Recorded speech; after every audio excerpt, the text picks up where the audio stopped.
আবারও আর্জেন্টিনা দলে ফিরছেন পাওলো দিবালা, আর এমন কথাই জানিয়েছেন আর্জেন্টাইন কোচ লিওনেল স্ক্যালোনি। আগামী বিশ্বকাপ বাছাই পর্বের ম্যাচেও দিবালাকে দেখা যাওয়ার ব্যাপারটি বলেছে বিশেষ কিছু গণমাধ্যম।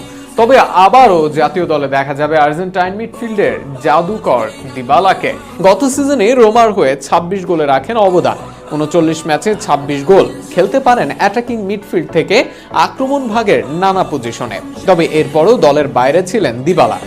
একসময় তাকে ভাবা হতো মেসির পর নাম্বার 10, তাকে ভাবা হতো আর্জেন্টিনার পরবর্তী সময়ের বড় তারকা। তার সঙ্গে জাতীয় দলে এমন পারফরমেন্স বেমানানি বটে, ফলে জাতীয় দলের কোপা আমেরিকা বিবেচনায় ছিলেন না দিবালা। তবে এত সহজেই দিবালাকে হারিয়ে ফেলতে চান না কোচ স্ক্যালোনি, যে কারণে কোপা আমেরিকায় না ডাকলেও আগামী বিশ্বকাপ বাছাই পর্বের ম্যাচ খেলতে দেখা যেতে পারে দিবালাকে।